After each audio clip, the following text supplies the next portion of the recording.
Hello বন্ধুরা, অনুপাত সমানুপাত থেকে আজকেও আরও কয়েকটি খুবই ইম্পর্ট্যান্ট কোশ্চেন নিয়ে এসে গেছি। আজকের এই কোশ্চেনগুলো হচ্ছে অনুপাত সমানুপাত থেকে লাস্ট অঙ্ক কী বলা আছে, একটি বাক্সে 8:7:6 অনুপাতে তিনটি ভিন্ন ধরনের পুরানো মুদ্রা রয়েছে। পুরানো মুদ্রার মান যথাক্রমে 1 টাকা, 5 টাকা, 10 টাকা। বাক্সে মুদ্রার মোট মূল্য দেওয়া আছে 1133 টাকা। তাহলে বলছে 5 টাকা মূল্যের মুদ্রার সংখ্যা নির্ণয় করো। দেখো, মূল্য দেওয়া আছে আর অনুপাত দেওয়া আছে সংখ্যার। কিভাবে অঙ্কটা করব না, দেখো সবার প্রথমে আমরা লিখব যে কি কি টাকা দেওয়া আছে। প্রথমে আছে 1 টাকা, তারপর আছে 5 টাকা, আর আছে 10 টাকা। এবার দেখো কি দেওয়া আছে না, সংখ্যার অনুপাত। তাহলে মুদ্রাগুলির সংখ্যার অনুপাত দেওয়া আছে। কত দেওয়া আছে? 8:7:6। তাহলে এখান থেকে আমরা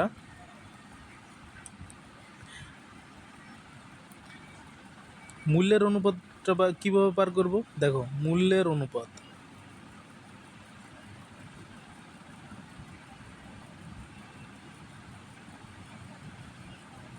দেখো 1 টাকার কয়েন যদি 8টা থাকে তাহলে মোট কত টাকা হবে না 8 টাকা হবে। 5 টাকার কয়েন যদি 7টা থাকে তাহলে মোট কত টাকা হবে না মোট টাকা হবে 5×7 35 টাকা। আর যদি 10 টাকার কয়েন 10 টাকা 6টা থাকে তাহলে টোটাল কত টাকা হবে না হবে 60 টাকা।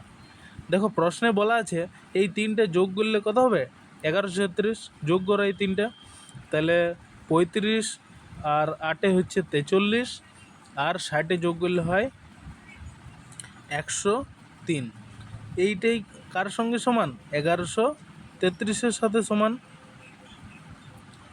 তাহলে দেখো 103-এর সাথে যদি 11 গুণ করা হয় তাহলে কি হয় 1133। তাহলে আমরা বলতে পারি যে এক এক ইউনিটের মান হচ্ছে 11।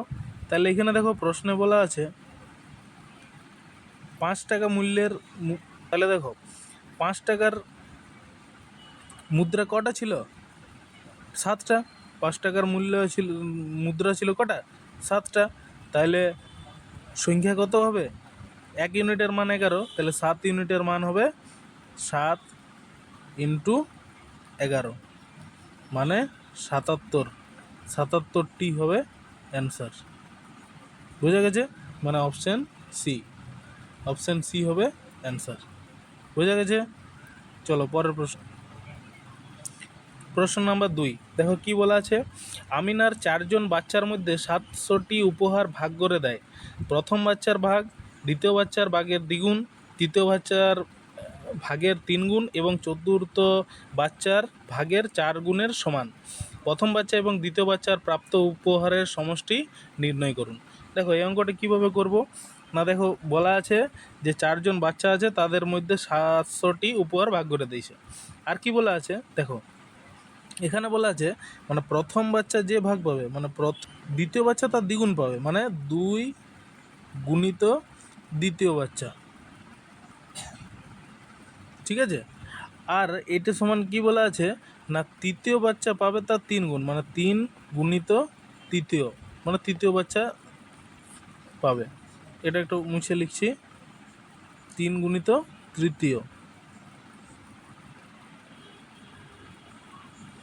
সমান বলা আছে 4। এবার চতুর্থ বাচ্চা পাবে 4 গুণ, তাহলে 4 গুণিত চতুর্থ বাচ্চা, ঠিক আছে, চতুর্থ বাচ্চা। তাহলে দেখো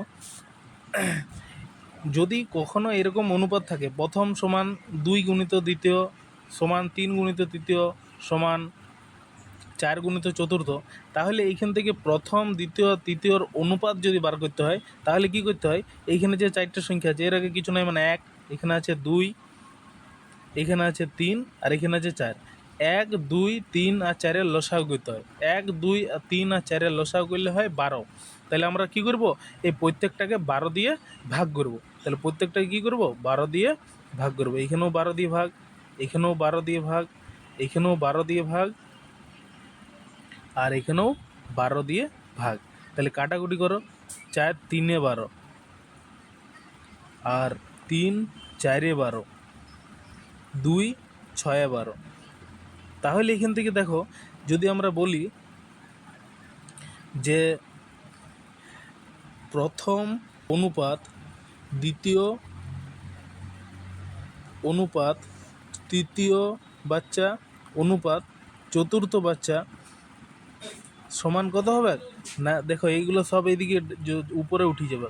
তাহলে প্রথম থেকে পাচ্ছি 12 অনুপাত 6 অনুপাত 4 অনুপাত 3। এটা হচ্ছে প্রথম দ্বিতীয় তৃতীয় এবং চতুর্থ বাচ্চার যে উপহার পাইছে তাদের অনুপাত। আর প্রশ্নে কি বলা আছে যে মোট কতগুলো পাইছে 700টা। তার মানে এই সংখ্যাগুলো কত হবে, টোটাল হবে 700। এই 4টে সংখ্যা যোগ করো, 12 হচ্ছে 18 হচ্ছে 22, আর 3 হচ্ছে 25। তাহলে এই 25-এর সংখ্যাটাই কার সঙ্গে সমান, 700-র সঙ্গে সমান। তাহলে 25 কত গুণ করলে 700 হয় না, 25-এর সাথে যদি 28 গুণ করি তাহলে এটা হয় 700। তার মানে 1 ইউনিটের মান কত, 700। তাহলে এখানে দেখো কি বলা আছে যে প্রথম বাচ্চা ও দ্বিতীয় বাচ্চার প্রাপ্ত উপহারের সমষ্টি বলেছে। তাহলে প্রথম বাচ্চা কত পাবে না, প্রথম বাচ্চাটা দেখো কত পাবে না, প্রথম বাচ্চা পাবে 12টা, প্রথম বাচ্চা পাবে 12টা, আর দ্বিতীয় বাচ্চা পাবে 6টা। তাহলে 1 ইউনিটের মান যদি 28 হয় তাহলে 12 ইউনিটের মান কত হবে, 12 ইউনিটের মান হবে 12 × 28। এটা হচ্ছে প্রথম বাচ্চা, এখানে আমি লিখে দিচ্ছি, এখানে আমি লিখছি প্রথম বাচ্চা। আর দ্বিতীয় বাচ্চার ক্ষেত্রে দেখো, দ্বিতীয় বাচ্চার হচ্ছে সংখ্যা 6, আর 28 দিয়ে গুণ করতে হবে। তাহলে 12 আর 28 গুণ করলে পরে হয় 336, 336। আর 6 আর 28 গুণ করলে পরে হয় 168। তাহলে এই দুটোকে যোগ করলে কত হবে, 504। এটাই হচ্ছে অ্যান্সার। বুঝে গেছে? চলো পরের প্রশ্ন, প্রশ্ন নম্বর 3। বলা আছে হাকিম, কৃষ্ট এবং গণেশের বেতনের অনুপাত 3:5:7। যদি গণেশ হাকিমের থেকে 684 টাকা বেশি পায় তাহলে কৃষ্টর বেতন কত? তাহলে দেখো কি বলা আছে যে হাকিম, দেখো হাকিম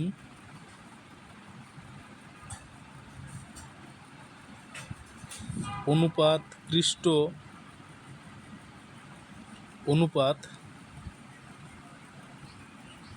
কত বলা আছে না, 3:5:7। তাহলে দেখো এখানে বলা আছে গণেশ হাকিমের থেকে 684 টাকা পেতে। তাহলে দেখো এখানে গণেশ হচ্ছে কোনটা না, গণেশ হচ্ছে লাস্টেরটা 7, আর হাকিম কোনটা না, হাকিম হচ্ছে প্রথমেরটা। তাহলে দেখো 7 আর 3-এর ডিফারেন্স কত, 4 ইউনিট। সেই 4 ইউনিটের মানেই বলা আছে কত, 4 ইউনিটের মান বলা আছে কত না 684। তাহলে 1 ইউনিটের মান কত হবে, কত দ্বিগুণ করতে হবে এটাকে না, 4 একে 4, 171 দ্বিগুণ করতে হবে, মানে 1 ইউনিটের মান হচ্ছে 171।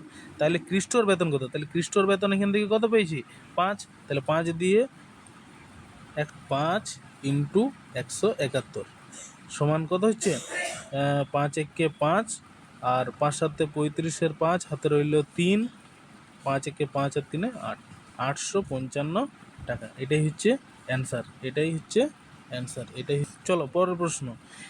এ এর 5% আয় বি এর 15% আয়ের সমান, এবং বি এর 10% আয় সি এর 20% আয়ের সমান। যদি সি এর আয় 2000 টাকা হয় তাহলে এ, বি এবং সি এর মোট আয় কত? দেখো এই অঙ্কটা কীভাবে করব না, দেখো কি বলা আছে, বলা আছে এ এর 5% ইন্টু 5% মানে 5/100 সমান বলা আছে বি এর 15% মানে বি ইন্টু 15/100। এটা একটা বলা আছে। আরেকটা কি বলা আছে দেখো, এখানে আমি নিচে লিখছি ছোট করে, বি এর 10% সমান হচ্ছে কত, সি এর 20%-এর সঙ্গে সমান, সি এর 20%। তাহলে দেখো এখানে কাটাকুটি করো, কাটাকুটি করলে পরে 100 100 কেটে যাবে, 5 3 15, 5 5 3 15। তাহলে দেখো এ বাই বি এখান থেকে আমরা কত বলতে পারি, এখান থেকে যদি আমরা বলি A by B, A by B, A by B করতে হচ্ছে 3/1। আর এখানে দেখো কাটাকুটি করো, এখানে যদি কাটাকুটি করে 100 100 কাটা যাবে, 10 দুগুণে 20, 10 দুগুণে 20। তাহলে বি বাই সি কত পাচ্ছি এখান থেকে আমরা বলতে পারি বি বাই সি সমান হচ্ছে কত, এখানে হচ্ছে 2/1। এবার দেখো একটা জিনিস লক্ষ্য করে যে এখানে বি এর মান আছে 1 আর এখানে বি এর মান আছে কত 2। তাহলে এই দুটোকে আমাদের কী করতে হবে, সমান করতে হবে। এখানে বি এর মান আছে 1 আর এখানে বি এর মান আছে 2।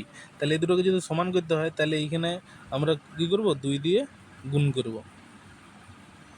2 দিয়ে এখানে আমরা যদি গুণ করি তাহলে অনুপাতটা হয়ে যাবে 6/2।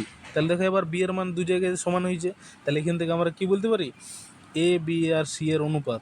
তাহলে এ অনুপাত বি অনুপাত সি সমান কত হবে, 6/2/1। এটা হচ্ছে এ বি সি এর অনুপাত। এখন কি বলা আছে না, সি এর আয় 2000 টাকা। তাহলে দেখো এইখানে আমরা পাইলাম সি এর আয় কত না 1। তাহলে এই 1 ইউনিটের মানেই হচ্ছে, এখানে ছোট করে দেখাচ্ছি আমি, তাহলে এই 1 ইউনিটের মানেই হচ্ছে 2000। 1 ইউনিটের মানেই তো 2000, সি হচ্ছে 2000 টাকায়। তাহলে কি বলেছে দেখো, আমি জুম করে দেখিয়ে দিচ্ছি। তাহলে বলা আছে এ বি সি এর মোট আয় কত। তাহলে দেখো এ বি সি এর মোট আয় কত বলা আছে, দেখো এ বি সি এর মোট আয় কত, 6 আর 2 8 আর একে 9। তাহলে 9 ইউনিট হচ্ছে তাদের মোট আয়। 9-এর সাথে কত দিয়ে গুণ করতে হবে, 2000 দিয়ে গুণ করতে হবে। তার মানে কত হবে, 18,000 অ্যান্সার হবে। এটাই হবে অ্যান্সার। বুঝে গেছে? চলো, এটা হচ্ছে তোমাদের হোমওয়ার্ক। এটা কত অ্যান্সার হচ্ছে তোমরা কমেন্ট করে অবশ্যই জানাবে, ঠিক আছে? অঙ্কটা সহজ আছে, তোমরা কমেন্ট করে অবশ্যই জানাবে এটার অ্যান্সার কত হচ্ছে। চলো, দেখা হচ্ছে পরের ভিডিওতে। Tata, bye bye.